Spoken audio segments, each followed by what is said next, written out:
Is the church dead to the world? Is the church dead to Dead the to world? the world? Honestly, I don't know.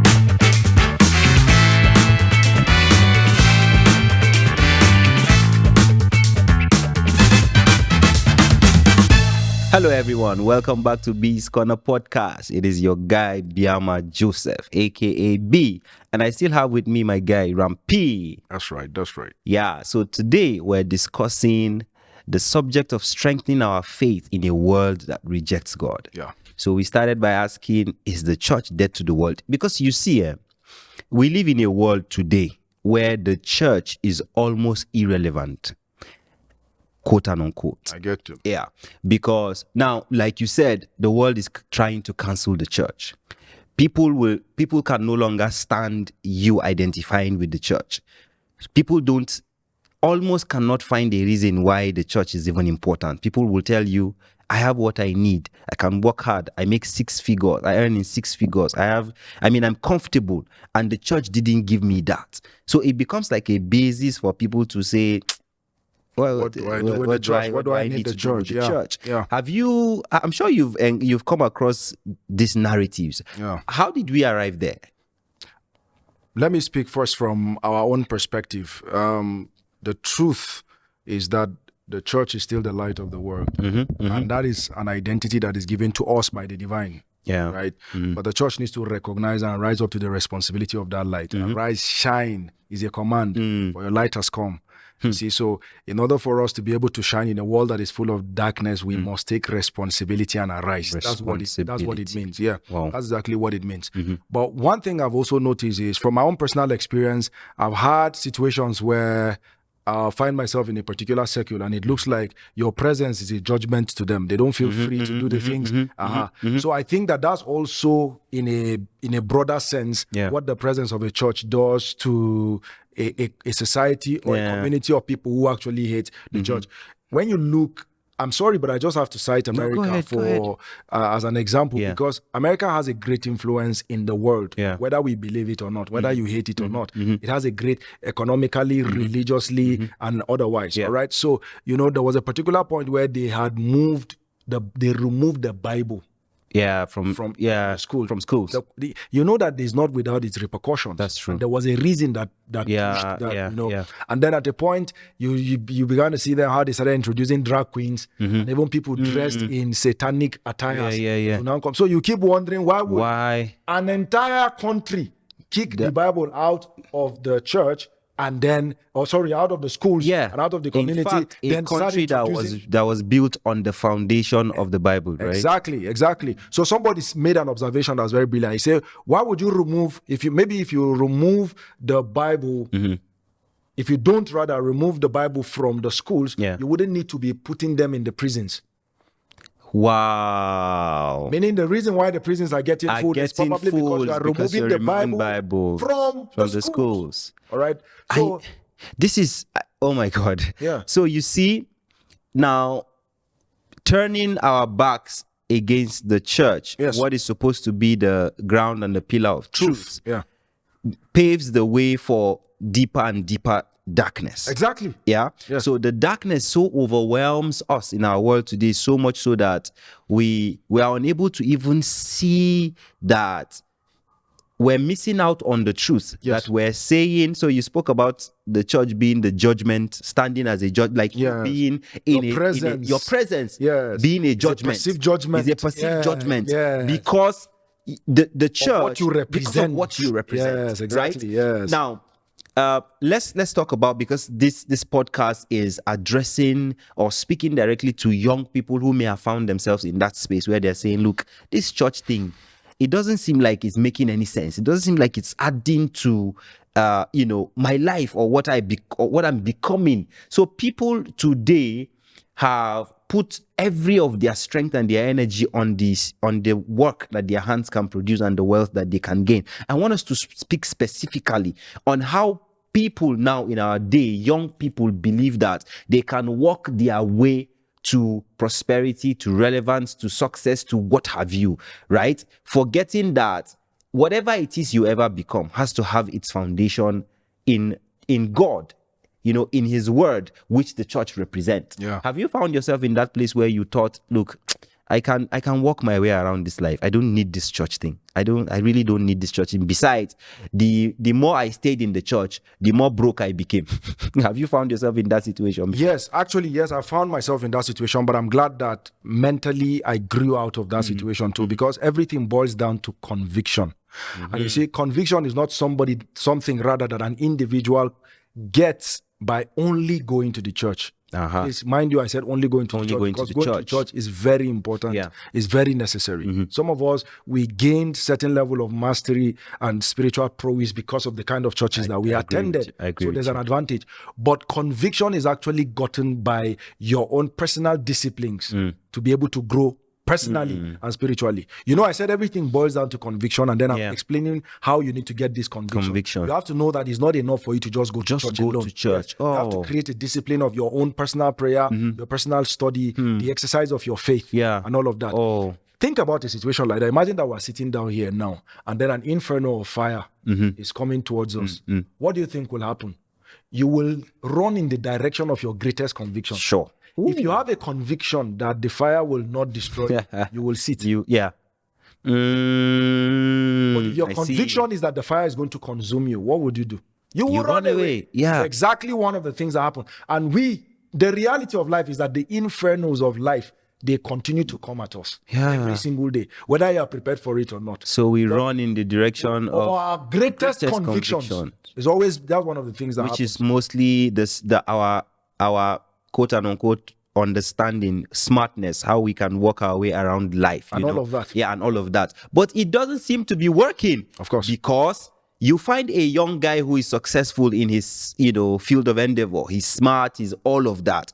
Except that when he returns back to his, his home, for example, his house, there is that sense of emptiness that overwhelms him, right? So people, regardless of the things that they surround themselves with, that they seemingly have been able to acquire through the strength and the, wisdom of their, I use the word wisdom because the world calls it wisdom. Yeah. But it's not the wisdom of God. So we know the Bible made us understand that there's a wisdom that is of the world. Yeah, true. So people hide behind the wisdom of the world to acquire all these things. Yeah. But there's still a sense of emptiness in them. But yet they will not turn to the place where this what's the word for it now? That this sense of should I use the word relevance now? Is found.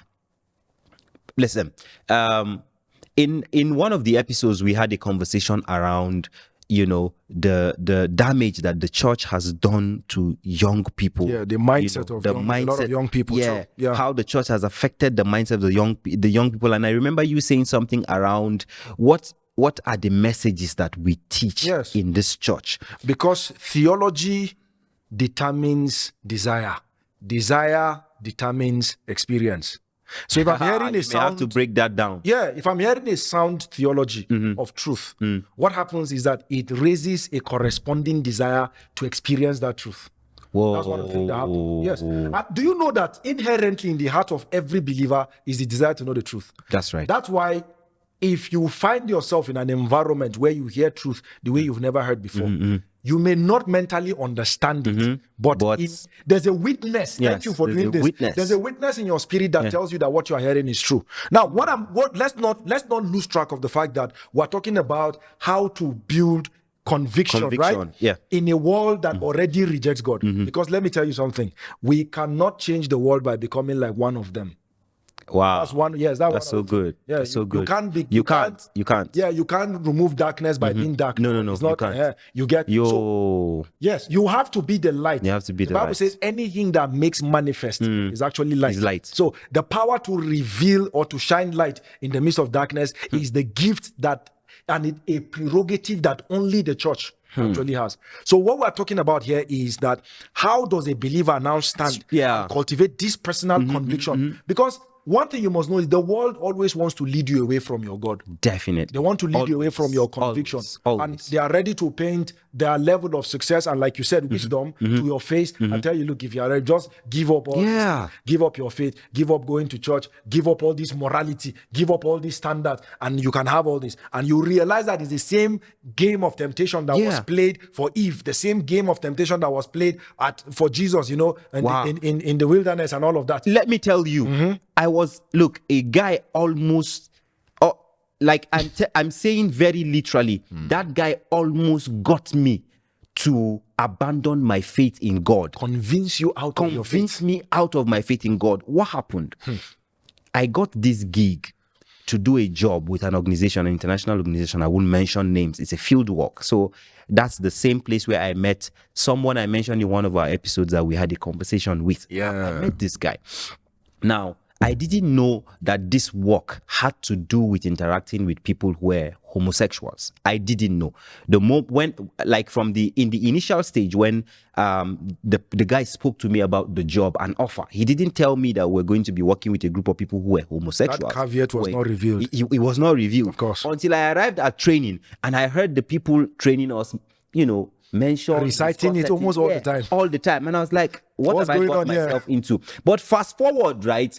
We traveled to do this job. That was one of the times when I enjoyed a certain level of comfort in my life. My God. It was actually the first time I flew on a plane to and fro the place of assignment. I lived in a 5-star hotel. Like, if I mention the city and the hotel, you probably know.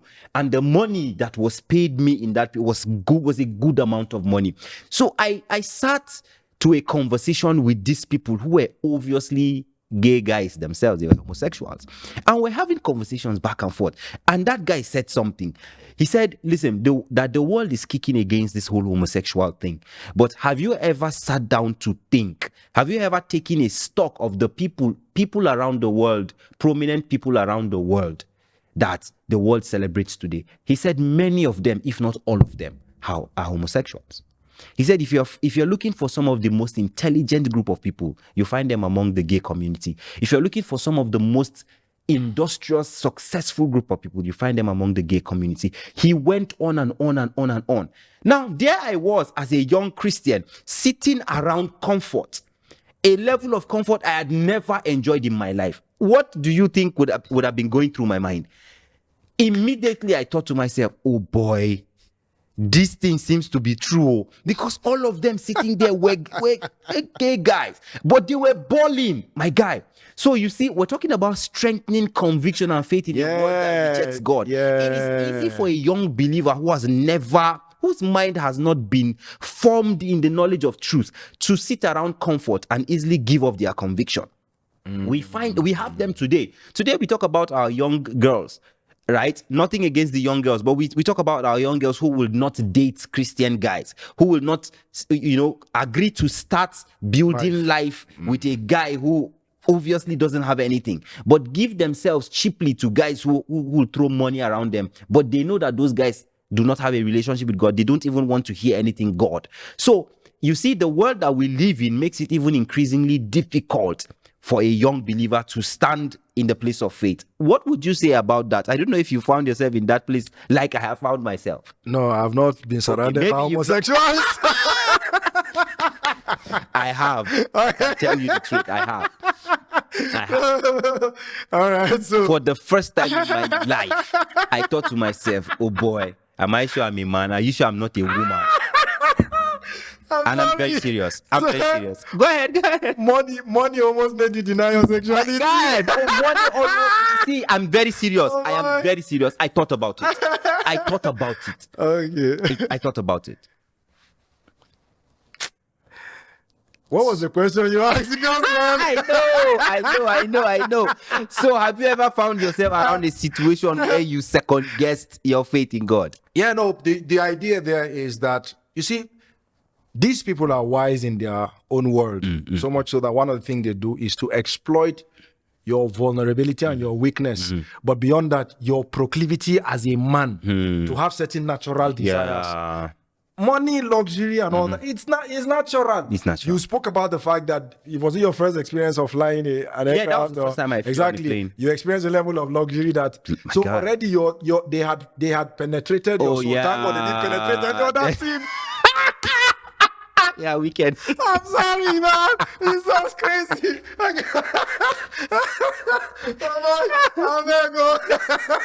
I'm go, man. When I don't do anything for my guy, man. This is crazy. I'm sorry. All right, so yeah. But the point is, that's exactly how the world is actually designed. Yeah. It's actually designed to exploit the position. One thing that happened is there was a time that an opportunity to get a job was offered to me. But the condition was that I needed to sleep with a lady. I remember telling one guy, even a lady, you know what the guy said? The guy said, no, be just like 5 minutes. Why you reading? So later I told him, I said, I'm a married woman now. Very good. My God. Yeah. So of course now, those kind of things would always come. Those kind of opportunities. See, I'm sorry for using the word, but it's opportunity to compromise will always come. Yeah, sure. But two things that it does is, number one, it reveals the level of your conviction. And number two, it gives you the opportunity to grow. Now, even if you fail or you fall, right? Yeah. And in your case, thank God you didn't, right? My brother. Even I've done the way pass around, my guy. right? You would have still had the opportunity to rise up again, right? It just revealed the level of your conviction, how that you could not. So when you said stand. opportunity to rise up again, Yeah. we will get there, but go ahead. Yeah, basically, that's one of the things. That's why it's important. You see, the time to prepare for battle is not in the It's time not of battle. in the time of battle. The time to prepare for battle is in time of peace. In fact, do you know that in a battleground, the most significant place of the battle is not even the field where people are slaughtering each other. It's actually the war room. Yeah, Where where people strategies are, and all of those things. Yeah. This is why, even the structure of your prayer life has to be in a way that you are, first of all, having a refreshing time in the presence of God. Beyond anything. Why must our prayer be need-centered? Why must it be that you need something? You need something want before that you thing, come to and all of prayer. that? Look, we've been abused in many ways. We don't even realize it. I totally Why agree did with God you. have to give Adam everything? Had to create everything first before he put the man there. In an environment where the man lacked nothing. He didn't take away prayer. So to tell you that the essence of prayer itself is not for getting things that we have lacked and all of that. It's the cultivation of. That's why the gift of faith now comes in. That gift is for us to cultivate an intimate relationship with our Father, because the opportunity for your convictions to be tested will always come. So you have to live your life as though you are waiting for the test to come. Yeah, it will come. It will definitely come. It will come. So you have to be up. You have to be up and ready. Yeah. See, as I am right now, I might not even know where I'm even vulnerable. That's true. Until the opportunity is presented. Like I told you. Would you have sat down on a good day and thought to yourself that go back to be gay? Of course not. Except that I was surrounded. I enter plane, I fly, go, come back. My brother, oh God. Okay. So you find that many young people today, around things that glitter, around things that look good, are very quick to compromise. No, but I've heard of a lot of young people who gave in to the lifestyle of homosexuality, not because there are many of them. The sexual desire, but because of the financial benefits. I must actually tell you the truth. Yeah. When we traveled to that city for that field work, right? I told you that I interacted with a lot of people. I made friends. Unfortunately, we're not in talking touch terms. No, we're not in touch today. But I met young, vibrant guys. I mean, who, by even the standards of life, if only they were to sit and trust God for their lives, they will do good. They have the potential. I'm telling you, I saw young men who had plunged into this whole homosexuality thing because this organization came with money. It was unbelievable.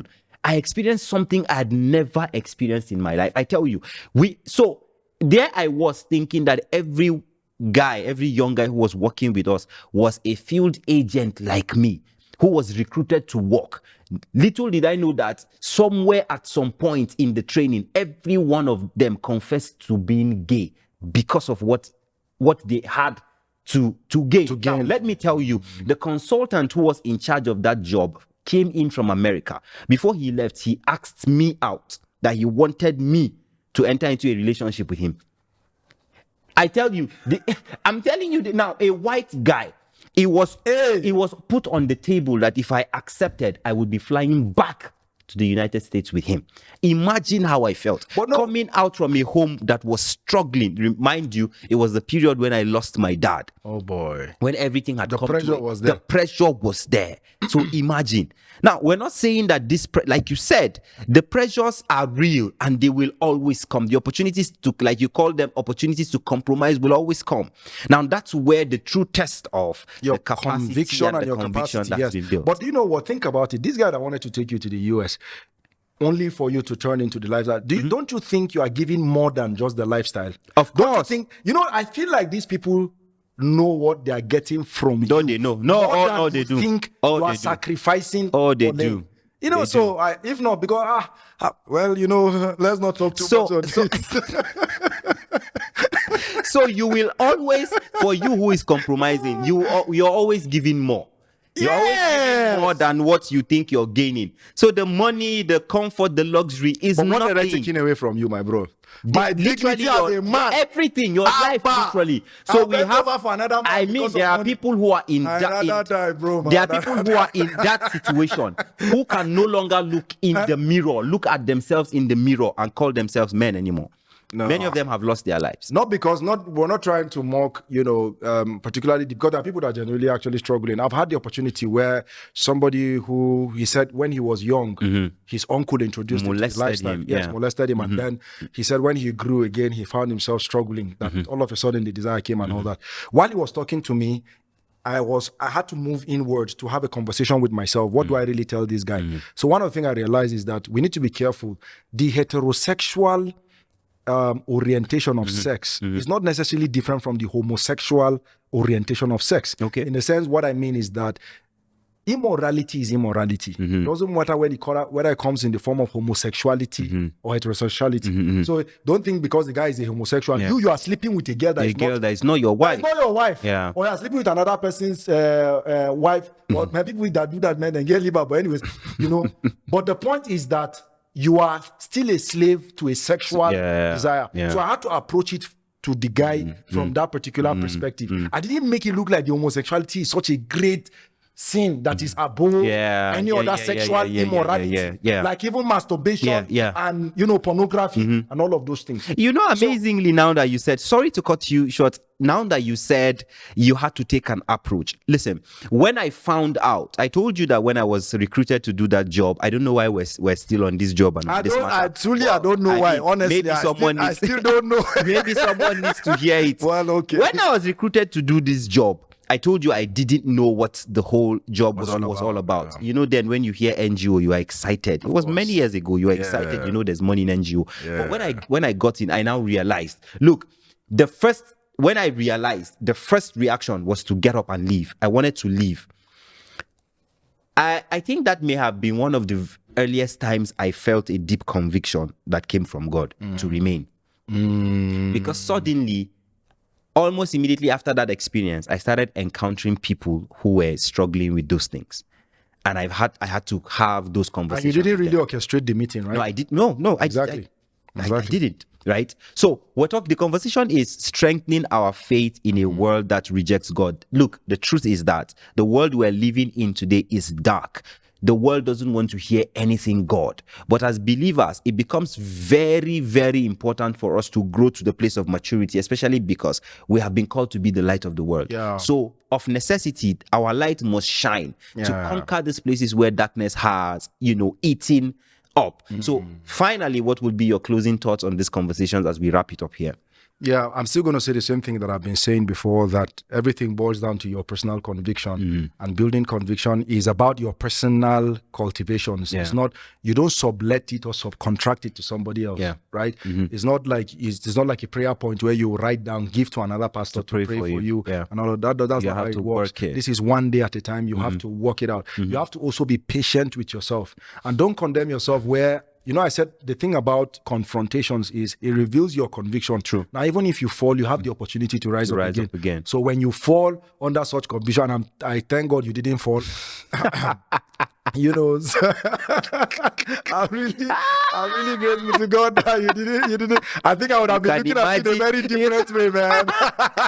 No. You can imagine what it would have been. Yeah. Wow. Yeah. But so yes, man, we all have the opportunity to strengthen our faith in the personal disciplines that we put in place. I like when you spoke about prayer. Yeah. So many times we Christians approach prayer only from a standpoint of need. We don't realize that that's a platform that God has given us to strengthen our capacity for the days of adversity. Yeah, yes. Like you said it exactly. War, Yeah. you don't prepare for war in the day of war. battle. Yeah. And the Bible says it. Yeah. You don't prepare for battle in the day of battle. That's so right. Prayer is one platform, an opportunity that God has given us to build our faith. Because listen, if you are listening to us, God is counting on you to shine your light into the places where there's darkness already, so that we can reclaim this world back to our Father who gave us charge over it. That's right. It has been the B's Corner podcast, and thank you for sticking with us. My name is Biama Joseph. I'm called B, and I still have my friend Rampi. It has been a great time. Thank you. Till we come your way again next time. Yeah. Stay blessed.